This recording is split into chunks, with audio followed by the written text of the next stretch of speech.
Although we've always been taught to never judge a book by its cover, we often need to make a quick decision and base those decisions off minimal information. The hotel star rating is a quick way for customers and travel agents to assess the property based on the basic amenities and quality of the property in comparison to competitors.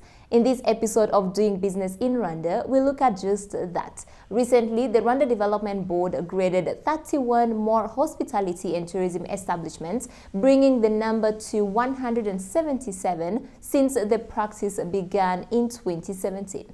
What does this mean to the development of the sector? Stay tuned. You will be with me, Narengwa Fiana Muthoni.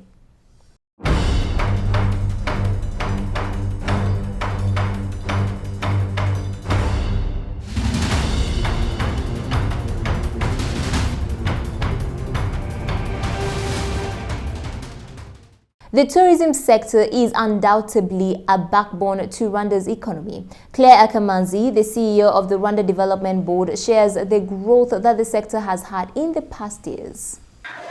The tourism sector was badly hit by the COVID-19 pandemic. Of course, we saw that here in Rwanda as well. The industry that was otherwise doing very well, I think 2019 was our best year in a very long time. 2019 saw our tourism revenues close to $500 million, and if you compare to just 2014, it was only $300 million. So it had grown significantly by the time we were just before COVID in 2019. For the industry to weather the storm, stakeholders must have quality standards in place, with the classification of hotels expected to serve as a tool that defines quality standards to facilities and services to the customers and the industry. The representatives from the Rwanda Development Board break down just what these criteria are and the number of establishments awarded. More than 170 hotels have been classified today. Some in 2-star, 3-star, 4-star, and 5-star hotels. First of all, these establishments had to go through a rigorous classification. There were a lot of things that are followed. There are a lot of criteria that are followed so that we are able, as around the development board, we're able to give stars to the different establishments. So what it means is that each and every one of these establishments, the 31 that are here, we know what classification they are, from 1 to 5-star hotel. We know what kind of expectation we have from them when it comes to the service delivery. It means that we're implementing the tourism law. Part of the tourism law, there's a clause that stipulates that we have to have the establishment, the hospitality industry, graded, classified and graded. For this industry to truly recover and claim the place and the pace at which it was growing, we need to maintain the high quality standards that attract visitors and maintain visitors. The classification of hotels is a tool that defines quality of facilities and services to the consumer and the industry overall. And this is why tonight is very important for us.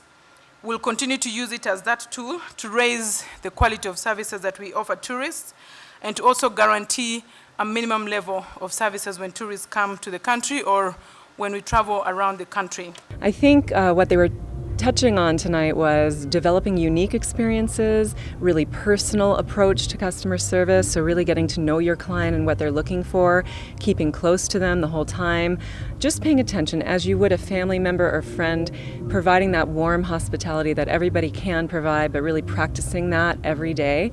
And then, of course, developing unique experiences, so cultural activities, from art to fashion to dancing, building some of the Rwandan culture into the experience in our properties.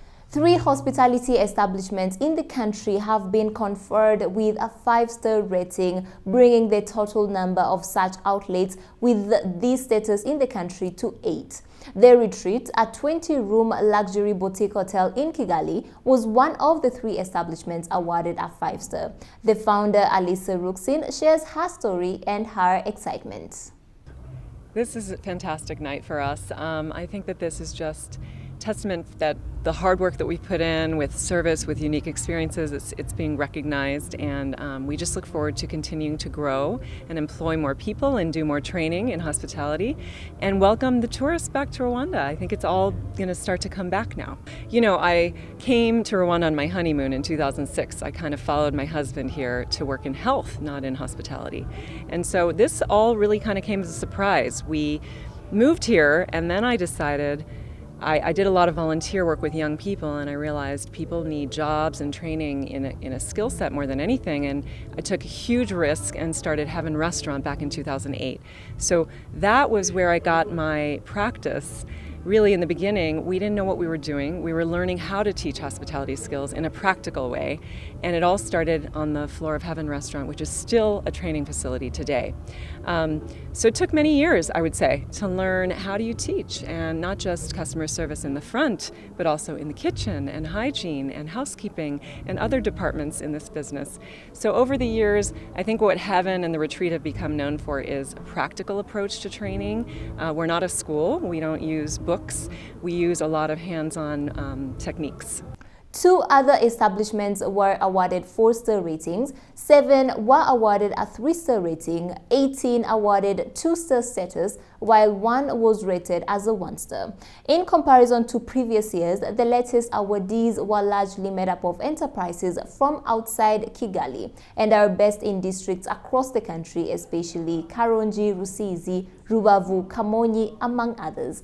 Vincent Twizeimana, owner of Munini Hill Motel that was awarded 3 stars, shares the impact this will have on his business. This is fantastic because it helps you evaluate yourself in relation to the kind of services you offer. This would enable you to improve the way you offer your services.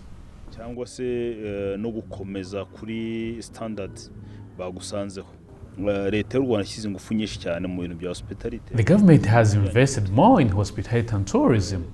These efforts have expanded to reach other geographies of the country. There was barely profits when we began operating. By increased investment from the government saw a rise in clients, and we're really thankful. The pandemic impacted all sectors across the world, and in Rwanda, the tourism sector was not spared. Claire Akamanzi, the CEO of the Rwanda Development Board, quantifies the extent of the impact in the sector here in the country.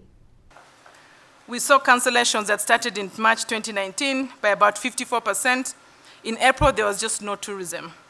Up until August, there was just nothing called tourism happening. And then we saw visitors reduce by 30% and 100%, even in national parks during that period. No one knew how long will the pandemic last and what will be the impact. And so now we are more than a year since the outbreak of the pandemic, and we don't know yet as to when the pandemic will be defeated. But at least now we have an indication on how the pandemic can be managed. In June 2020, the government of Rwanda set up the Economic Recovery Fund with an initial allocation of approximately $100 million for 2 years, targeting tourism and hospitality, manufacturing, transport and logistics, as well as small and medium enterprises linked to domestic and global supply chains. Out of $100 million that constituted the Economic Recovery Fund, $50 million was put aside just for tourism, for hotels actually. Many of the hotels were still financing their loans from banks. And of course, we were only able to refinance 35% of the loan. And there's a new window that's coming as part of the Economic Recovery Fund. It's going to be an investment window of about $150 million. So again, if you have projects, investments that you want to support the tourism sector, obviously that will be one of the sectors we will look at. Look out for that investment window. We expect it to become operational in the next financial year. We put in place another program called the Manufacture and Build to Recover. If you're constructing if you're in real estate, and of course hotels are a big part of that, we've waived taxes on import duties, VAT, for imports of materials that come into the country. And also we've removed VAT for products that are bought within the country for construction and real estate. Again, trying to make it easy for you to invest during a difficult time as we recover from the COVID-19 pandemic. When the government of Rwanda introduced the COVID vaccine, the hospitality industry was actually among the key priority industry to be given. Sports is a tourism product which is often undermined or overlooked, to say the least. Belize Kariza, the Chief Tourism Officer at the Rwanda Development Board, says that the sports tourism could be another avenue that can depict Rwanda to be an attraction site for many events. There is one sector that we're looking into to grow, which is the sports tourism. I think you've already seen a sense that this is something that we started doing. Something like BAL is the Basket Africa League is a sports tourism event that we, as between the Visit Rwanda and BAL, we signed a contract for 3 years. That essentially means that sports tourism is one of the things that we want to really grow. For example, next year we're negotiating with a big investor to bring a sports event that will bring about 1,500 people in the country. That's already a great milestone we want to achieve. So that's one, the sports tourism. Two, in our plans we have three investors who want to support the sports tourism and establish an entertainment city around the stadium, the Kigali Arena and the stadium. That's already something that we are working on. And then another exciting part is the shopping. So we realize that shopping is an experience that we don't have in Rwanda. Of course, Made in Rwanda is actually it's growing. Like a dress I'm wearing right now is a hot basso dress. We have that is in our radar, and in fact we have Duval who has signed an agreement. We have signed an agreement with to establish a shopping mall in where Minijust used to be. It will be a duty-free shopping mall that will allow our tourists, whether it's leisure tourists, whether it's MICE tourists, to come and shop and have that shopping experience. So those are maybe the three main areas I could share with you. It's very exciting. It's still work in progress, but I do believe that the hospitality and tourism industry has been super resilient, and we do thank them. We're going to continue to promote domestic tourism, of course, because domestic and regional tourism, because we realized that, when COVID hit and when we eventually opened up, we did rely on domestic tourism. As more people get vaccinated, optimism is rising. More countries are easing down on the measures to mitigate the COVID-19 virus.